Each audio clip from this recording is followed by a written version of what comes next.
welcome to my channel. If you're new here, I'm Fred Camsome who is making a lot of videos.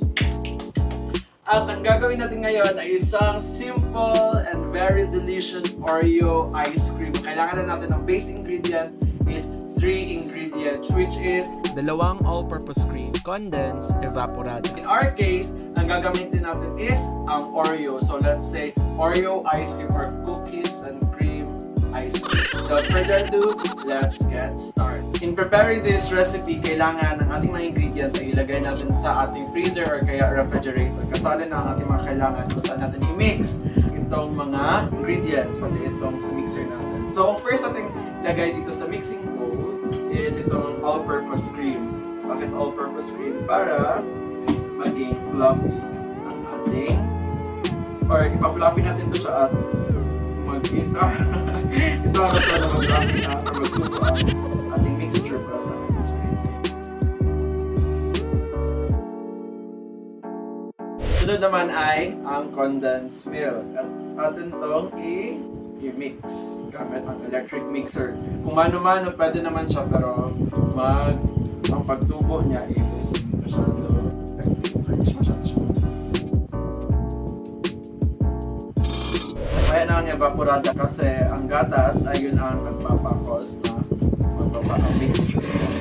Let us mix the all-purpose cream and condensada for about 10 minutes bago natin ilagay ang evaporada. Mix lang gamit ang electric. Since nagtubo na siya or nag-double up na yung consistency or yung mixture natin, dagdagan natin ang evaporada. Sa evaporada naman ay dapat dahan-dahan ang ating paglagay para hindi mahirapan ang pagtubo ng ating Nestle or ng all-purpose cream. Dahan-dahan na tapos mix na naman. Ayan, 5 nyo. Maamoy nyo na ang ice cream na pwede pang salad at pang cookies and cream. Just mix it, okay na, dagdagan naman kayo hanggang sa Mix lang gamit ang electric mixer for about 10 minutes. yay!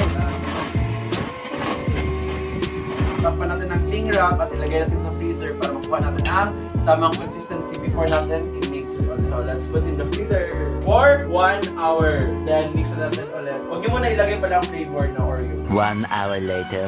Kukunin na natin ngayon at i-mix natin ulit with the mixer. Ideally, 3 beses natin itong ilagay sa freezer, tapos i-mix na naman, ilagay sa freezer, mix naman, bago natin lagyan ng flavor na desired. So, mix natin ulit. Ayan, nagtubo siya. Mix natin. Crush natin ang Oreos. Ideally, na 2 pack nito, which is total of 6 Oreos, i-crush natin siya gamit ang rolling pin. Kung wala kayong rolling pin, pwede na rin ang gamitin nyo ang baso. Mix na natin siya dito para maging cookies and cream siya na. Then maliliit muna, tapos ang pang-toppings natin is yung mga chunks ng Oreo. Let us add this Oreos dahan-dahan. No, Gradually. gradually para ma-mix siya ng maayos. Mix nyo lang. Tapos add naman kayo ng Oreo hanggang sa maubos.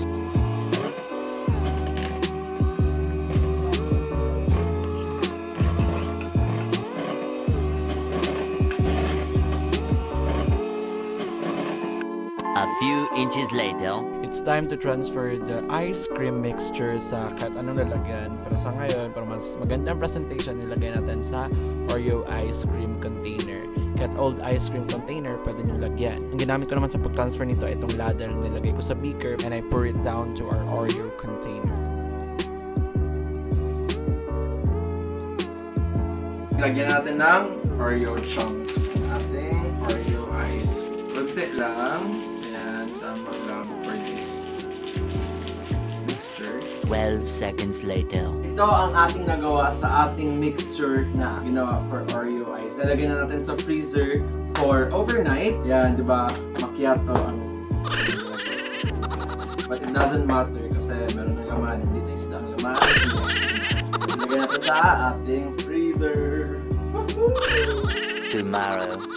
Ito ang ating Oreo cookies and cream ice cream. At Chanel. Yeah. Sarap pa siya sa tingnan.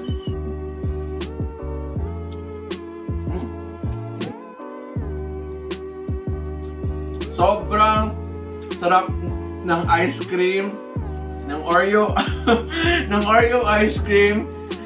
Grabe. So, sobrang creamy niya. At advice ko sa'yo kung gusto nyo medyo parang McFlurry and consistency, mga 8 hours niya ilagay sa freezer. Okay na yun. Pero kung gusto yung ice cream, siguro more than 8 hours.